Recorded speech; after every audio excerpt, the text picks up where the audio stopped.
بسم اللہ الرحمن الرحیم۔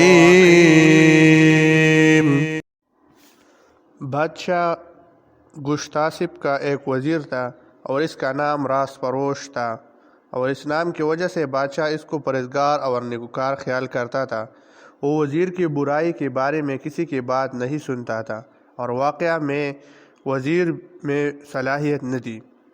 ایک دن وزیر نے بادشاہ سے کہا، رعیت ہمارے انصاف کی زیادتی اور ہماری تادیب کی کمی کی وجہ سے نافرمان ہو گئی ہے اور حد سے تجاوز کر گئی ہے، اور کہا گیا ہے کہ جب بادشاہ انصاف کرتا ہے تو رعیت ظلم کرتی ہے، اور اب بلا شبہ ان سے فساد کی بو منتشر ہوئی اور پھیل گئی ہے، اور ان کو ادب اور جڑکی دینا اور سرکشوں اور ظالموں کو دور کرنا اور بدکاروں و مفسدوں کو نکال دینا اور بدمعاشوں کو سزا دینا مجھ پر لازم ہے۔ پھر تو یہ حالت ہوئی کہ جس کو بادشاہ سزا دینے کے واسطے گرفتار کرتا تھا وہ اس وزیر کو رشوت دیتا تھا، پس وزیر اس کو چھوڑ دیتا تھا۔ اس کا نتیجہ یہ ہوا کہ رعیت کمزور ہو گئی اور حالات ان پر تنگ ہو گئی اور مال سے خزانے خالی ہو گئی۔ اس کے بعد بادشاہ پر وزیر کی غداری ظاہر ہوئی، پس اس نے اپنے خزانے بغور دیکھے تو ان میں کوئی چیز نہ پائی جس سے اپنے لشکر کی درستی کرے۔ پس بادشاہ اپنے دل کی مشغولی کی وجہ سے ایک دن سوار ہو کر میدان کی طرف نکلا، چنانچہ اس نے دور سے ایک خیمہ دیکھا۔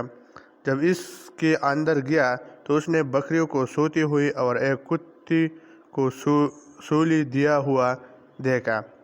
پھر اس خیمہ سے ایک جوان نکلا اور اس نے بادشاہ کو سلام کیا اور اترنے کی درخواست کر کے بادشاہ کی تعظیم اور اکرام کیا، اور جیسا کہ چاہیے تھا جو کچھ حاضر تھا اس کو بادشاہ کے سامنے پیش کیا۔ بادشاہ نے اس سے کہا، میں تمہارا کھانا اس وقت تک نہ کھاؤں گا جب تک کہ مجھے اس کتے کے حال کی اطلاع نہ دوں گی۔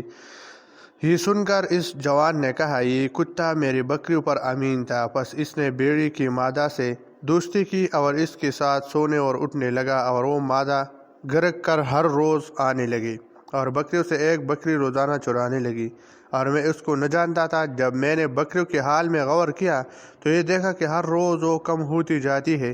پھر میں نے مادہ گرگ کو دیکھا کہ اس نے بکری لی اور کتا اس سے خاموش رہا۔ اس کے بعد مجھے معلوم ہوا کہ بلا شبہ کتے نے خیانت کی اور بکریوں کے ضائع ہونے کا یہی سبب ہے۔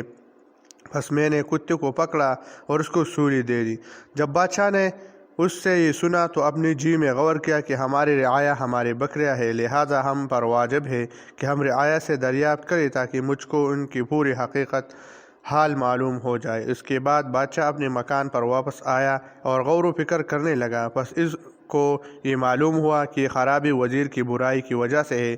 چنانچہ اس نے ایک مثل بیان کی اور کہا، جس نے فسادیوں کے نام سے دھوکہ کھایا وہ بغیر ذات اور توشہ کے واپس آیا، اور جس نے ذات اور توشہ میں خیانت کی وہ بغیر روح کے پلٹا۔ پھر اس نے وزیر کو سولی دینے کا حکم دیا۔